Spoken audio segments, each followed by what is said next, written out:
신명기 28장 말씀, 이 말씀을 제가 여러 차례에 걸쳐서 우리 성도님들에게 전해드렸던 기억입니다. 사실 이 말씀을 전할 때 제가 여러분에게 많이 강조했던 것들인데요, 강조하지 않을 수 없는 게 이 28장의 말씀은 이 앞에 몇 장이죠? 27장. 아시네요. 27장 있고, 그리고 28장 말씀이 있습니다. 27장 말씀에서 이어지는 거예요. 27장 말씀은 뭐죠? 너희가 가나안 땅에 들어가면 돌에다 회를 발라 하나님의 율법을 기록하고, 그리고 또 의식을 행하라 하는데 그 의식이 좀 독특하죠.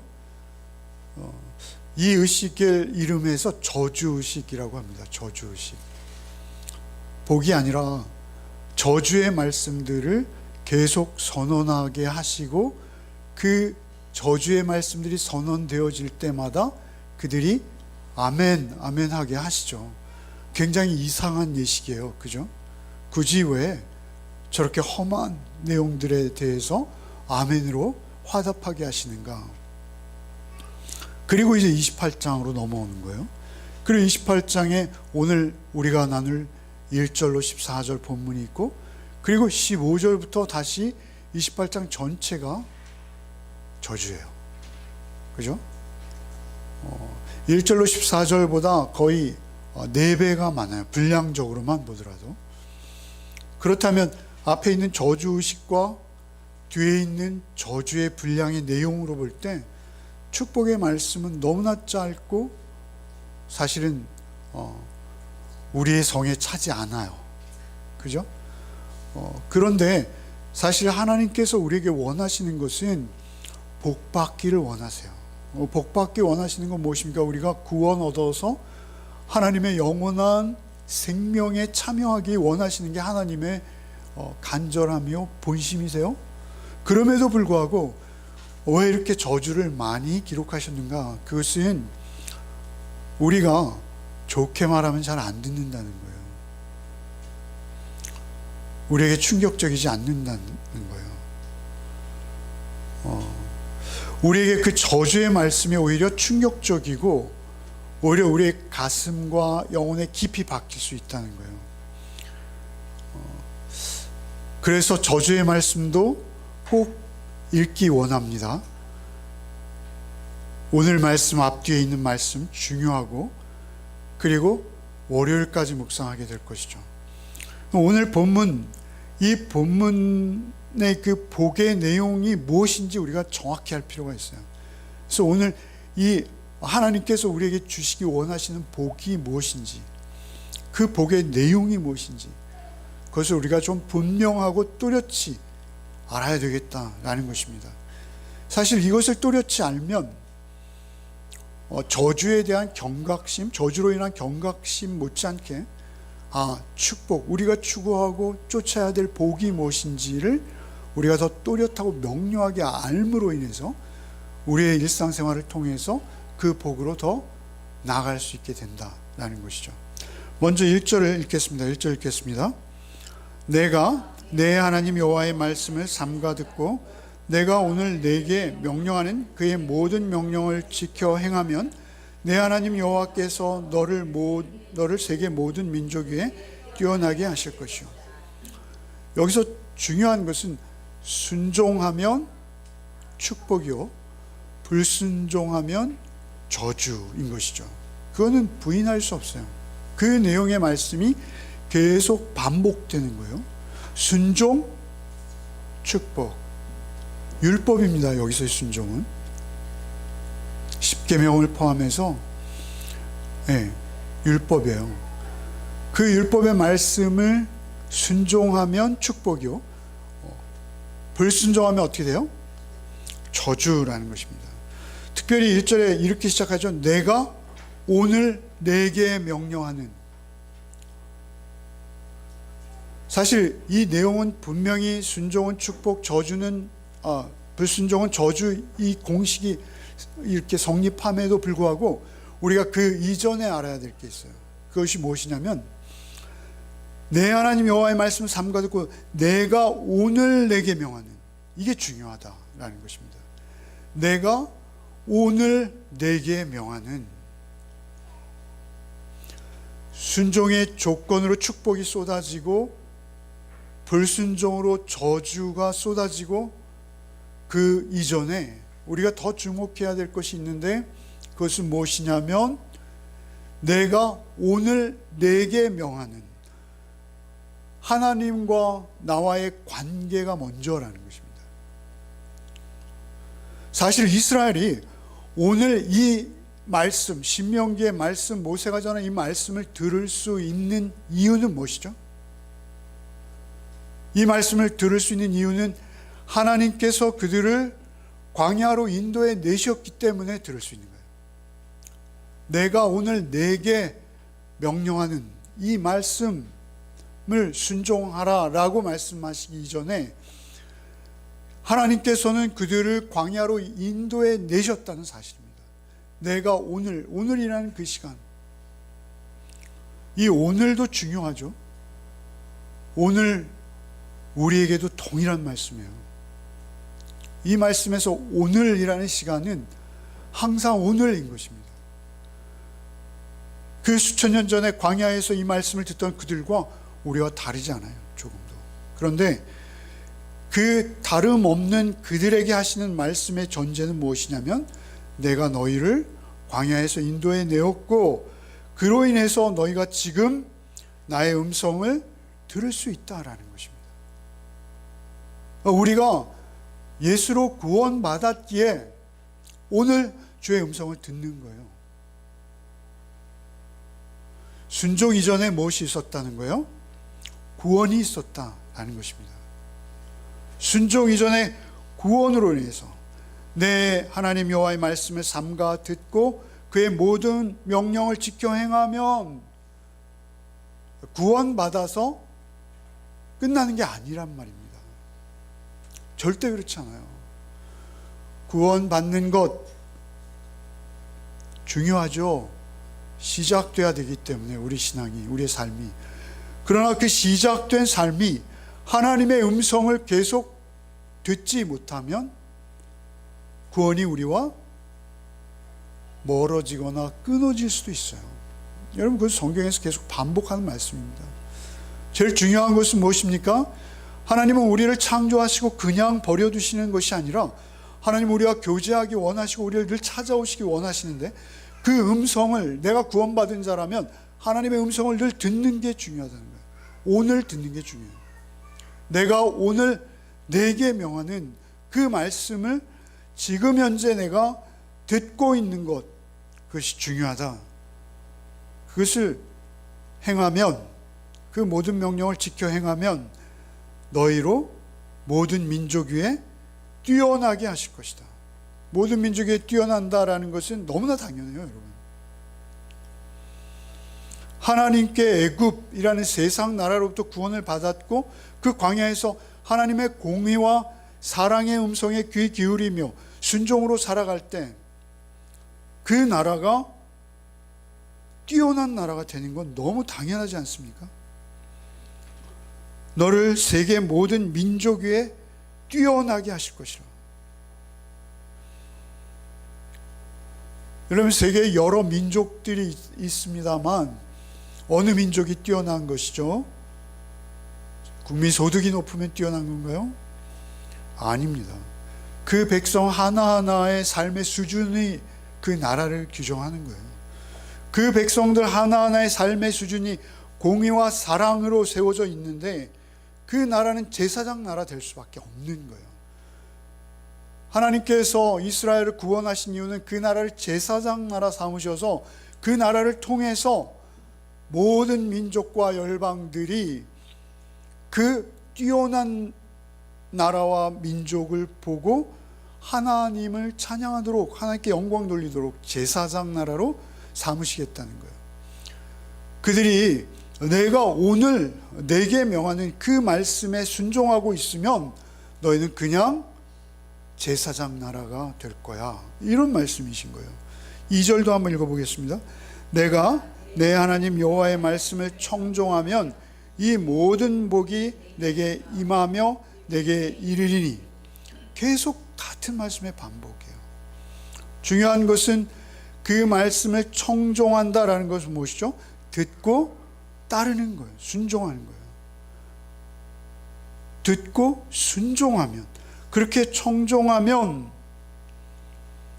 구원으로 끝나는 것이 아니라 네가 제사장 나라가 될 거야. 어떤 복들이 임한다는 거예요. 3절부터 6절까지 한번 읽겠습니다. 성읍에서도 복을 받고 들에서도 복을 받을 것이며 내 몸의 자녀와 내 토지의 소산과 내 짐승의 새끼와 소와 양의 새끼가 복을 받을 것이며 내 광주리와 떡반죽 그릇이 복을 받을 것이며 내가 들어와도 복을 받고 나가도 복을 받을 것이야. 좋으시죠? 네. 제가 선택하는 본문들이 좀 많이 어렵잖아요. 그죠? 그런데 오늘 이 본문 너무 쉽고 또 우리가 늘 기도하는 제목들이기도 하고, 그죠? 쏙쏙 들어옵니다. 3절에 어떻게 말씀하세요? 성읍에서도 복을 받고 들에서도 복을 받고. 도시 노동자이든지 촌에서 목축을 하거나 농사를 짓든지 어디에 살며 어떤 직업에 종사하는지는 문제가 아니라는 거예요. 그냥 복을 받는 거예요. 4절에 뭐요? 3가지 복을 주세요. 구체적으로 우리가 가장 원하는 복, 그죠? 자녀의 복, 또 소산, 열매니까 우리에게 뭐죠? 소득이죠. 소득, 그죠? 소득의 복, 그리고 짐승들, 소와 양을 포함해서 그 많은 가축들이 융성하게 번성한대요. 이것은 마치 내 자산이 하나님의 복으로 쑥쑥 불어나는 거예요. 여러분이 얼마 가지고 있지 않은 조그만 주식이 100배로 오르고 막 이삭이 100배의 수확을 얻잖아요. 그렇듯이 그러한 복을 말씀하시는 것이기도 해요. 분명히 5절 뭐예요? 광주리와 떡반죽 그릇. 여러분 그는 광야에서 맨날 만나만 먹었잖아요. 그런데 가나안에 들어갔는데 광주리가 있고 떡반죽 그릇이 있는데, 광주리에는 과일이, 열매들이 듬뿍 담기고 떡반죽 그릇에다가 밀을 빻아놓고 반죽을 하는데 너무 반죽이 잘 되는 거예요. 떡반죽 그릇은 그 떡을 부풀리는, 발효시키는 그릇이거든요. 발효도 너무 알맞게 잘 되는 거예요. 맛있는 거예요. 먹을 때마다. 이거 복 아닙니까? 여러분 식사들 맛있게 하십시오. 광주리와 떡반죽 그릇도 복을 받을 것이며, 6절에 뭐예요? 들어와도 복, 나가도 복. 네. 출근할 때는 세상 싫고 집에 들어올 때도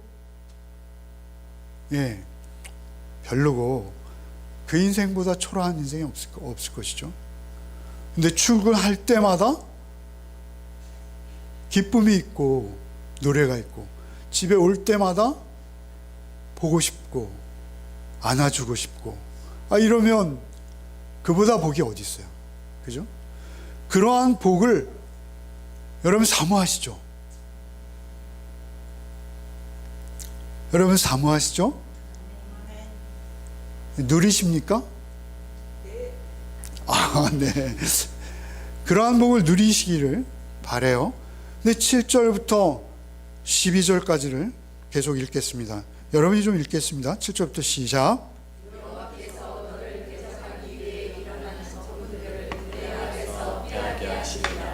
그들이 한 길로 너를 치러 들어왔으나 내 앞에서 7길로 도망하리라.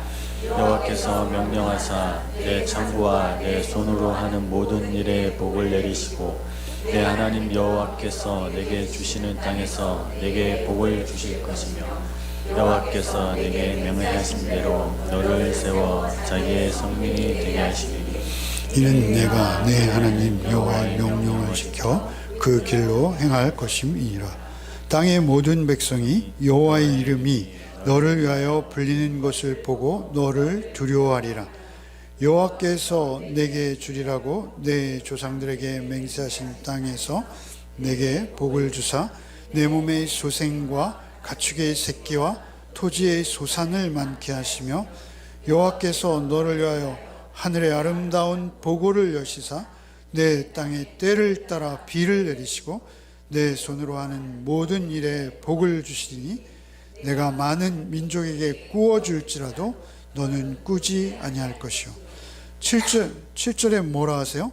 전쟁이 발생하면 적들이 한 길로 나를 치러 왔다가 7길로 도망한다 라고 하세요. 요즘도 전쟁이 지금 일어나고 있죠. 그죠? 그런데 그 전쟁이 일어나면 적들이 먼저 나를 치러 왔다가 7길로 도망. 7은 유대인들의 완전수죠. 늘 말씀드립니다. 완전한 승리라는 거예요. 완전한 승리. 정신없이 도망간다는 거예요. 우리의 영적 전쟁이 그렇다는 것이죠. 8절 창고와 일에도 복이 임할 것이다. 여러분 창고와 일도 복이 임하는데 창고에 복이 임하지 않을 수 없죠. 출근할 때마다 기쁘고, 그죠? 퇴근할 때 더 기쁘고. 그런데 어떻게 창고와 일에 복이 임하지 않겠어요? 9절에 성민이 된다. 하나님의 말씀을 따라서 구별된 삶을 살면 그 자체가 거룩한 백성이에요. 성민이라는 건 거룩한 백성이라는 거죠. 구별되었다는 거예요. 어디로부터? 세상으로부터 구별되어서 하나님의 소유가 된 거예요. 하나님께서 직접 보관하시고 관리하시는 거예요. 하나님의 소유가 된 거예요. 10절엔 또 뭐라 하세요? 땅의 모든 백성이 너를 두려워하게 될 것이다. 여러분 이스라엘이 두려울 수도 있다는 거예요. 여러분 원래 이스라엘은 그런 두려운 존재라기보다는 두려워하는 존재였죠. 그들이 가나안 땅을 정탐하고 와서 뭐라 합니까? 우린 메뚜기야. 그들은 기골이 장대해. 그들의 성읍은 굉장히 크고 넓어. 그들의 성곽은 하늘에 닿았어. 막 이러면서 벌벌 떨었잖아요. 그러던 이스라엘인데 놀랍게도 그들이 거꾸로 이제는 이스라엘을 두려워할 것이래요. 그 두려워하는 이유가 뭐예요? 여호와의 이름 때문에. 여호와의 이름이 뭐예요? 이름은 늘 말씀드리지만 그 이름으로 불려지는 대상의 특성이라고 그랬어요. 그 특성은 무엇이죠? 공의와 사랑의 하나님. 그 공의와 사랑의 하나님을 왕으로 섬기는, 이스라엘의 왕은 하나님의 대리 통치자일 뿐이에요. 그래서 그 여호와의 이름을 날마다 부르는 그들의 삶, 그들의 나라를 보십시오. 여러분 이때 당시에 전쟁은 무엇으로 하는지 아십니까? 이때 당시에 전쟁은 칼로 하잖아요. 그죠? 여러분 아무리 군사의 수요가 많아도요, 자기가 나라를 위해서 기꺼이 죽겠다 라는 각오로 나서는 군사하고요, 끌려가기 싫어서 억지로 와서 서 있긴 한데 온통 집생각에 젖어 있는 그런 군대하고는 전력상의 차이가 엄청난 거예요. 그러니까 이스라엘의 어떤 전쟁은 어떻습니까? 한 명도 죽지 않고 적군은 수만 명씩 죽는 전쟁들이 많아요. 왜 그렇습니까? 그들이 여호와의 이름으로 싸우기 때문에 그렇습니다. 여호와의 이름 앞에서 싸우기, 영적 전쟁이 그렇다는 거예요. 여호와의 이름으로 두려워할 것이 없어요. 11절 우리 가장 좋아하는 자녀와 가축의 번성, 소출, 추수의 결실. 12절에 다시 경제적인 풍요, 이른 비와 늦은 비. 그죠? 애굽에선 발로 물을 댔으나 이제는 그럴 수 없어요. 하나님의 은혜만을 구할 뿐이에요. 그러나 하나님께서 가장 적당한 시기에 가장 적당한 모습으로 우리의 필요한 것들을 주시겠다는 거예요. 너무 많게도 하지 않고 너무 적게도 하지 않고 우리가 쓸 만큼 하나님의 영광을 드러내며 남들에게 무시당하지 않고 그저 내가 먹고 입고 쓰는 거 해결하며 나 나름대로 하나님과 겸손히 동행하는 삶을 살아낼 수 있을 정도 주시겠다는 거예요. 그렇게 이른 비와 늦은 비를 주셔서 농사나 목축이나 하게 하시겠다는 거예요. 거기에서 더 나가네요. 다른 민족에게 구워준대요. 13절 14절 한번 읽겠습니다. 여호와께서 너를 머리가 되고 꼬리가 되지 않게 하시며 위에만 있고 아래에 있지 않게 하시니 오직 너는 내가 오늘 내게 명령하는 내 하나님 여호와의 명령을 듣고 지켜 행하며 내가 오늘 너에게 명령하는 그 말씀을 떠나 좌로나 우로나 치우치지 아니하고 다른 신을 따라 섬기지 아니하면 이와 같으리라. 13절에 머리는 명예와 존귀예요. 꼬리는 비천함과 부끄러움이에요. 여러분, 머리가 될지언정 꼬리가 되지 않는다, 이 말 제일 좋아하죠. 기도할 때도 우리 매일 하잖아요. 그죠? 머리가 성적이 아닙니다, 여러분. 머리가 돈이 아닙니다, 여러분. 머리가 될지언정 꼬리가 되지 않게 하시겠다는 말씀은 여러분의 명예와 존귀함이 함의 수준을 말하는 거예요. 여러분이 어디에 가든지 존귀함을 받고 하나님의 이름을 드높이며 그 명예를 드러내는 존재가 된다는 거예요. 꼬리는 비천함과 부끄러움이에요. 여러분, 비천함과 부끄러움 당하지 않는다는 거예요. 어디에 있든지 여러분은 비천함과 부끄러움의 대상이 될 수 없는 존재라는 거예요. 14절에 내가 오늘 너에게 명령한 그 말씀을 떠나 좌로나 우로나 치우치지 아니하고 다른 신을 따라 섬기지 않냐면, 다른 신, 우상 섬기지 아니하고 하나님 따라 가면 복이 임한다라는 것이죠. 그리고 14절 좌로나 우로나 치우치지 않는다는 것이죠. 좌로나 우로나 치우치지 아니하고 다른 신을 따라 섬기지 않으면 이와 같으리라. 이게 오늘 축복의 내용입니다. 그런데 이 내용을 좀 더 깊이 있게 나눴으면 하는 것이죠. 이 내용을 먼저 알 필요가 있죠. 그리고 이러한 복들이 어떻게 우리에게 임하고 실제가 되어지는지를 우리가 알 필요가 있는 것이죠. 여러분, 28장 구조는 이렇게 되어 있어요. 28장 나머지를 안 하려니까 제가 상당히 양심에 갇히게 돼서, 여러분 초등학교 다닐 때 미술 시간에 데칼코마니라는 거 아시죠? 데칼코마니라고 그림을 한쪽에 물감을 짜가지고 딱 접었다 펴면 똑같은 모양, 나비도 나오고 막 그러잖아요. 나비 비슷한 모양도 나오고. 이건 데칼코마니와 같아요. 그래서 정확히 축복의 반대가 저주예요. 그래서 저주받는 것도 축복의 반대의 내용이에요. 그래서 복과 저주에 대한 총체적인 설명이 우리가 3절에서 6절 읽었습니다만, 저주에서는 16절에 7절, 분량이 좀 많아지고 세밀해져요. 그리고 너희는 들에서 복을 받을 것이요 라고 했는데, 여기서는 저주를 받을 것이요는 여기서는 16절에 나온다. 이런 식이에요. 이것은 그냥 구경만 하세요. 이걸 다 하나하나 비교해 보실 필요는 없고요. 그런데 여기서 좀 더 깊이 있게 나누기 원하는 것은 무엇이냐면요, 축복과 저주가 임하는데 그 축복이 임하는 모습과 저주가 임하는 모습이에요. 그 현장, 그 장면. 2절을 다시 한 번만 읽어봅시다. 내가 내 하나님 여호와의 말씀을 청종하면 이 모든 복이 내게 임하며 내게 이르리니, 이 모든 복이 내게 임하며 내게 이르리니, 이 말씀은 계속 반복되죠. 그런데 저주 목록에서는 45절에 이 말씀이 거꾸로 나와요. 정확히 15절과 45절 두 번 한번 읽어보겠습니다. 15절에는 이 말씀이 뒤집혀서 이렇게 나와요. 한번 읽어보겠습니다. 이 모든 저주가 내게 임하며 내게 이를 것. 똑같죠? 축복과 저주만 바뀌었어요. 그죠? 그런데 또 45절을 한번 읽어봅시다. 저주가 어떻게 임하는지.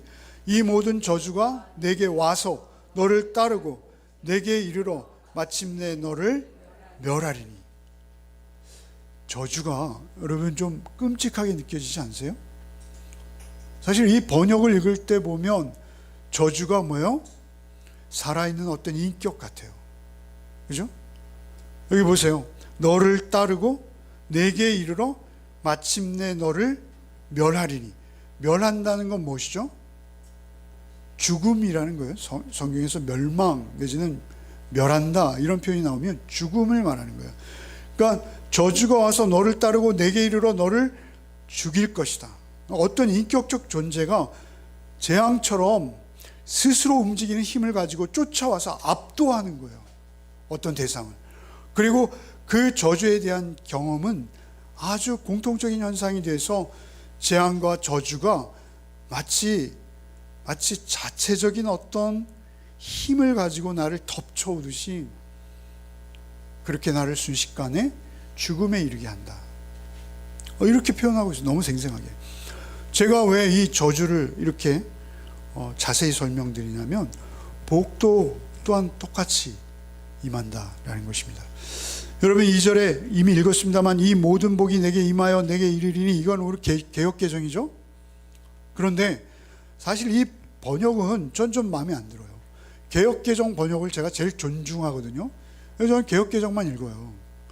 제일 잘 번역되었어요. 그럼에도 여기만큼은 너무나 평면적이고 원어의 느낌을 살리지 못했어요.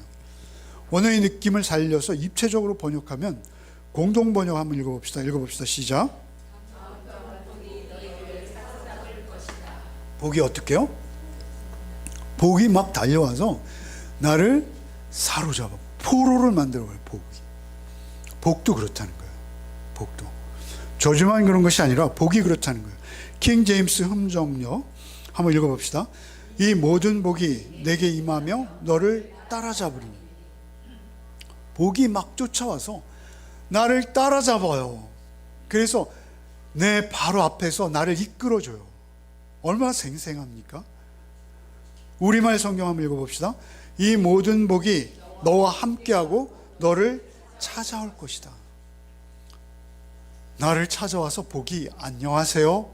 그리고 나를 떠나지 않고 내 옆에 착 달라붙어 있어요. 거추장스러워요, 아주. 바른말 성경 한번 읽어봅시다. 모든 복이 와서 너를 따를 것이요. 유사하죠? 표준세 번역 한번 읽어봅시다. 이 모든 복이 당신들에게 찾아와서 당신들을 따를 것입니다. 사실 이게 더 원문을 살린 번역이에요. 영어 성경을 읽어보면 더 인격적입니다. 더 인격적이에요. 영어 성경 번역본들은 굉장히 많거든요. 여러분 시편 23편에 보면 다윗이 이렇게 고백하죠. 나의 평생에 선하심과 인자하심이 정녕 나를 따르리니. 정녕 나를 따르리니. 선하심, 인자하심, 이거 뭐예요? 성품입니다. 성품. 그죠? 선하심이 뭐 5만 원짜리예요? 아니잖아요. 선하심과 인자하심은 하나님의 성품이에요. 그것은 무엇으로도 바꿔지지 않고 살 수도 없는 거예요. 그 성품의 복이 정녕 나를 따르리니. 다윗이 얼마나 확신에 차서 말하고 있는지 몰라요. 그렇게 우리를 따라와 미치고 내 옆에 같이 있겠다는 거예요. 여러분 이것은 신약에도 동일합니다. 여러분 우리 교회 표어가 뭐예요? 영원히 변치 않는 표. 요한복음 1장 14절. 말씀이 육신이 되어 우리와 함께 거하시는 거예요. 말씀이 육신이 되어 우리와 함께 거하시니 나에게 장막을 치셨다는 거예요. 그런데 그 복은 무엇으로 존재하세요? 예수 그리스도, 현존한 예수 그리스도이지만 말씀, 로고스예요. 하나님 자신이세요. 복의 근원은 하나님 자신이세요. 언제나 한 분이세요. 그런데 그 하나님이시기도 하신 예수 그리스도, 그분께서 말씀으로 내 안에 내주하시는 거예요. 그냥 잠시도 떠나지 않고 착 붙어 있는 거예요. 말씀이 육신이 되어서 예수 내 안에 장막을 치시고 나와 동행하시고 나를 성전 삼으사 날마다 나를 새롭게 하시고, 우리 한 집사님 기도하셨지만 넘어진 자를 또 일으켜 주세요. 말씀으로 일으켜 주세요.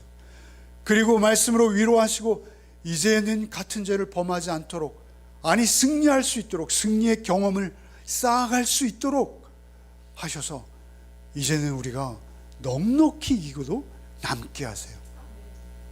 여러분, 그것이 성숙입니다. 하나님의 말씀을 따라 살아가는 것, 그 의인화되고 인격화된 말씀이 나에게 늘 나의 귀에 그 음성을 들려주시는 것, 이것이 복인 줄 믿으시기 바랍니다. 여러분, 말씀을 묵상하시면서 그 말씀에 받은 은혜로 인해서 차마 내가 할 수 없는 일들이 있는 거예요. 차마 내가 꺼낼 수 없는 말들이 있는 거고요. 그렇게 우리는 말씀과 동행하는 삶을 살 때 우리의 복이 계속된다라는 것이죠. 우리는 이렇게 생각할 수 있어요. 이 말씀을 읽으면서, 야, 순종의 대가로 복을 주시는 것이지, 이렇게 생각할 수 있습니다. 일면 맞는 말이지만 틀린 말이에요. 어떻게 되는 거예요? 순종의 대가이기는 하지만 그 순종은 뭐예요? 하나님이 나를 구원하신 은혜, 나를 찾아오신 은혜, 그 은혜 받은 자답게 은혜 받은 자다운 삶을 살 양으로 우리가 몸부림할 때 하나님께서 내 안에 계시고 그 말씀으로 나를 권고하사 화낼 때 화내지 못하게 하시고, 탐욕스러운 마음이 들 때 그 탐욕을 넉넉히 물리치게 하시고, 우리에게 음란한 마음들이 엄습할 때도 넉넉히 나의 거룩함, 성결함을 보존하게 해주시는 그 말씀의 능력, 그것을 우리가 경험하는 거예요. 그 말씀을 경험할수록 우리는 말씀의 능력을 알게 되는 거예요. 하나님 로고스, 그 말씀으로 인해서 이제 내 안에 나와 동행하시는 그 말씀의 존재를 믿고 따름으로 우리의 삶이 더없이 의롭고 더없이 사랑스러운, 그래서 하나님의 이름이 우리의 삶을 통해서 드러나는, 여러분 3절과 6절 한번 읽어봅시다. 다시 한번 읽어봅시다. 3절 시작.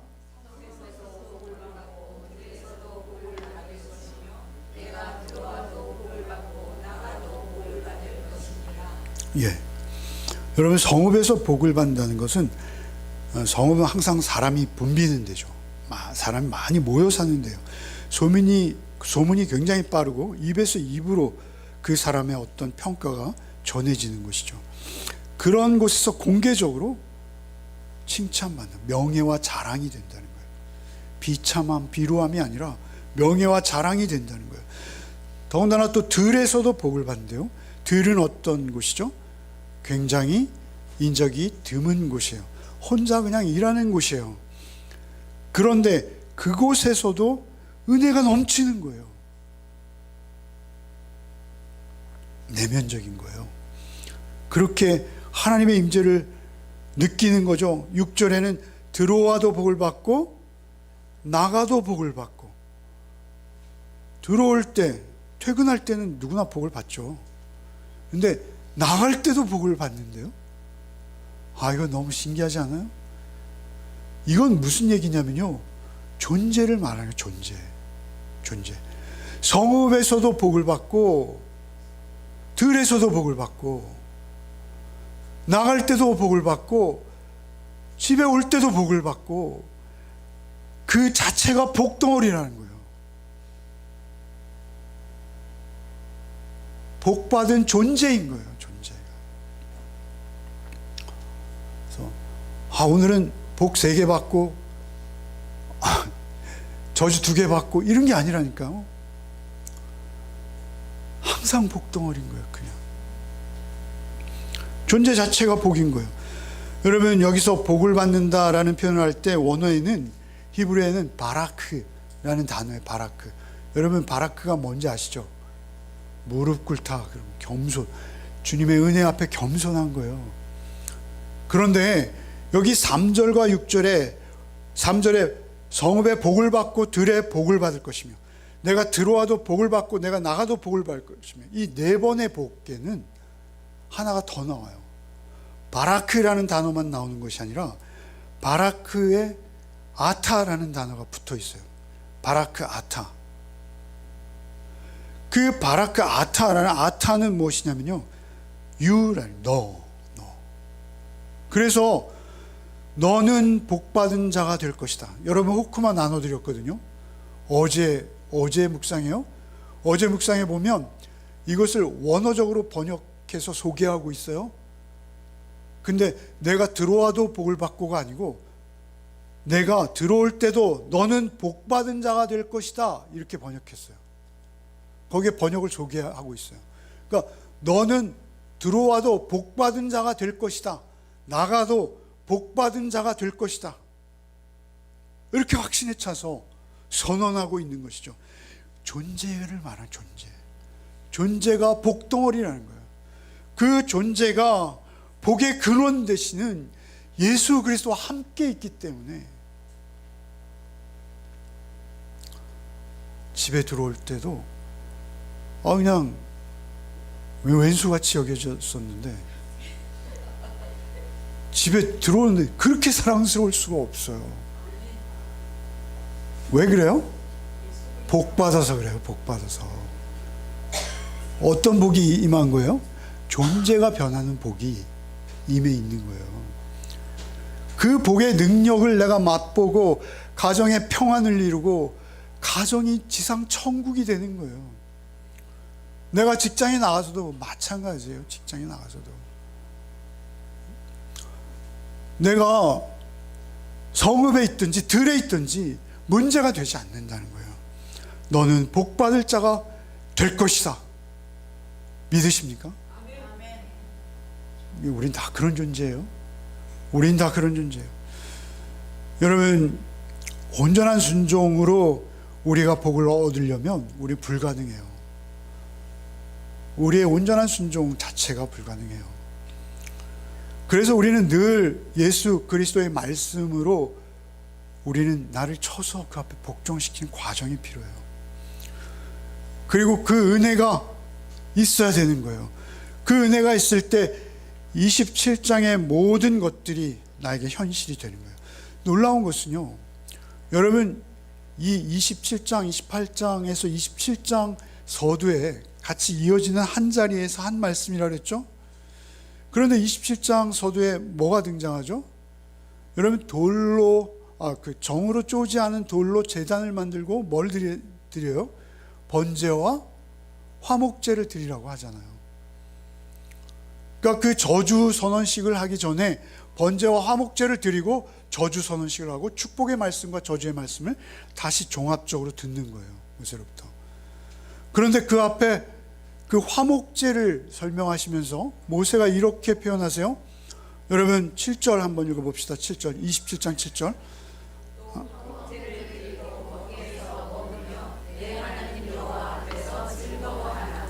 화목제를 드리니까 어떻게 됐어요? 하나님 여호와 앞에 있게 되었어요. 원래 하나님 앞에 우리가 율법에 불순종하면 하나님 앞에서는 우리가 서기가 쉽지 않죠.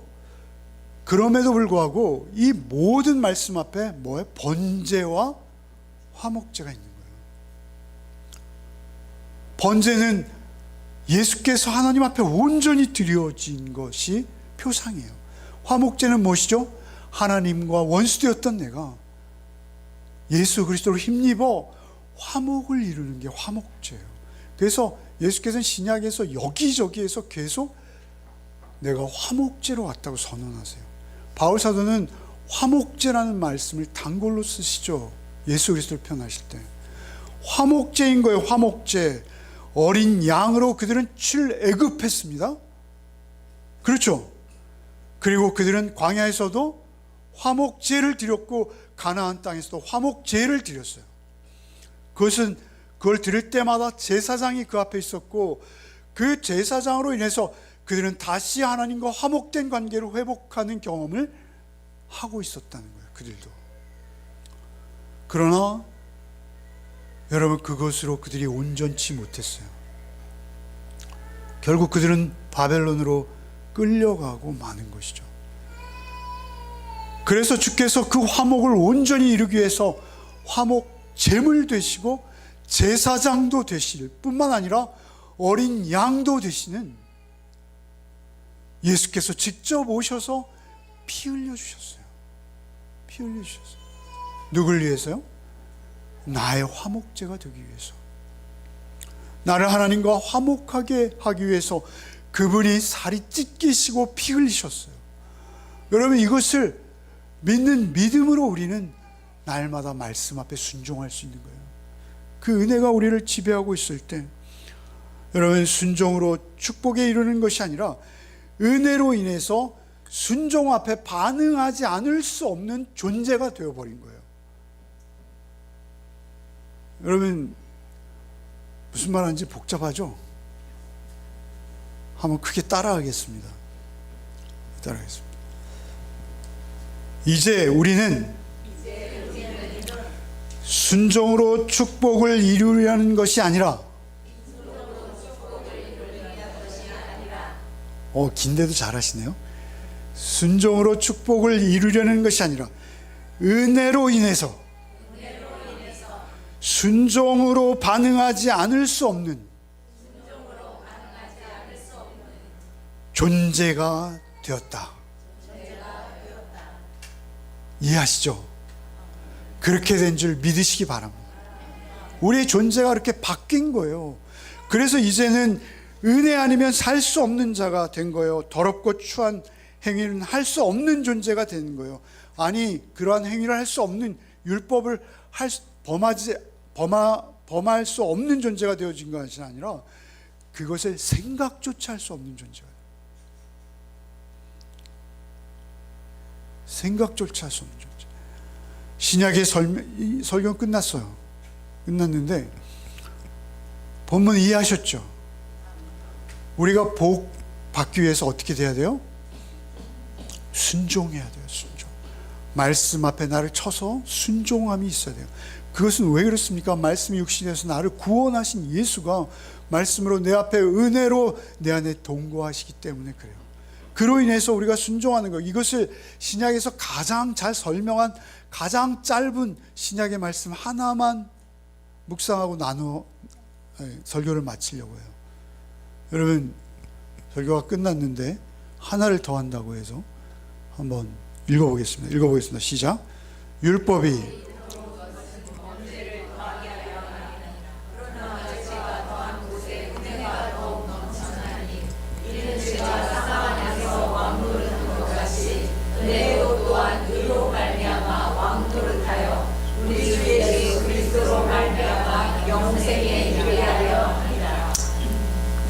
여기에 보면 율법이 들어온 것은 이라고 하죠. 여러분, 율법이 있기 전에도 하나님의 법은 우리 각자에게 있었어요. 하나님의 형상대로 창조되었기 때문에 우리에게, 아브라함도 하나님의 음성을 듣고 순종하고 쫓았죠. 이삭도 야곱도 다 그렇게 살아왔어요. 그런데 갑자기 모세로 인해서 율법이 들어왔어요. 그죠? 율법이 더해진 거예요. 율법이 들어온 것은 범죄를 더하게 하려 함이라. 율법이 들어온 것은, 이것도 좀 번역이 그런데요, 범죄를 더하게 하려 함이라. 율법이 우리 죄짓게 하려고 왔다는 거예요, 그러면? 예. 죄가 죄되게 하기 위해서요. 범죄를 더하려고 한 것이 아니라 죄가 죄인 것을 알도록 우리를 깨우치시는 거예요. 그래서 율법을 주신 거예요. 그래서 율법이 들어온 것은 범죄를 더하게 하려 함이라. 그러나 죄가 더한 것에 더욱 은혜가 넘쳤다는 거예요. 죄가 더했는데 어떻게 은혜가 넘쳐요? 죄 앞에서 나의 나약함과 나의 인내하지 못함을 늘 깨달을수록 우리는 뭐요? 더 화목제 앞으로 나가야 될 수밖에 없는 존재예요. 화목제는 누구예요? 예수이시잖아요. 그 예수 십자가의 은혜를 오롯이 의지할 수밖에 없는 존재라는 것을 날마다 깨닫는 거예요. 율법이 폐기되었다는 게 아닙니다. 율법은 1.1획도 우리 폐할 수 없어요. 율법을 따라야 돼요. 그러나 율법에 자유하는 거예요. 거기에 문자적으로 매이는 것이 아니라 하나님의 은혜로 인해서 죄가 더한 곳에 은혜가 더욱 넘쳤나니, 그래서 그때마다 우리가 말씀을 벗어났다라고 느낄 때마다 하나님의 은혜의 보좌 앞으로 의지하며 나가는 거예요. 그때마다 은혜가 더욱 넘치게 되는 거예요. 그래서 이는 죄가 사망 안에서 왕노릇한 것 같이, 죄는, 저주는 사망 안에서 왕이 되어버렸어요. 우리를 다스려요. 죄도 우리를 다스려요. 죄가 한번 우리를 얽매이기 시작하면요, 여러분, 죄는요, 여러분 속성이 있습니다. 죄도요, 여러분에게 쾌감을 줍니다. 죄도요, 여러분 달콤합니다. 맛있어요, 죄도. 그래서 죄에 중독되기 시작하면요, 점점 더 세지기 시작해요. 우리가 죄에 대해서. 죄가 사망 안에서 왕노릇하는 거예요. 그래서 죄에게 충성하는 거예요. 그런데 은혜도 또한 의로 말미암아 왕노릇한다는 거예요. 그러니까 우리 안에 왕이 누구인가의 싸움인 거예요. 우리 신앙의 싸움은. 그래서 의로 말미암아 은혜도 왕노릇해. 의라는 건 뭐죠? 의, 칭의, 하나님의 공의예요. 의. 그 의의 다스림이 나에게 시작되는 거예요. 그 의를 무엇으로 이루셨어요? 우리를 의롭다 함을 여겨주시는 칭의는 무엇으로 이루어진 거예요? 십자가 은혜로 이룬 거예요. 그래서 은혜도 또한 의로 말미암아 왕노릇, 생명 안에서 왕노릇하는, 죽음 안에서 왕노릇했다면 이제 은혜는 우리의 영원한 생명의 약속 안에서 우리에게 왕노릇하는 거예요. 여러분, 그래서 왕노릇하여 우리 주 예수 그리스도로 말미암아 영생에 이르게 합니다. 그래서 그 생명 안에서 왕노릇하는 은혜에게 복종해야 되는 거예요. 우리에게 왕은 누구세요? 예수의 은혜, 더 정확히 말하면 예수의 은혜가 우리의 왕노릇하는 왕이시는 거예요. 그래서 결국 28장의 축복의 근원은 누구시라는 거예요? 하나님인데, 그 하나님은 누구시라는 거예요?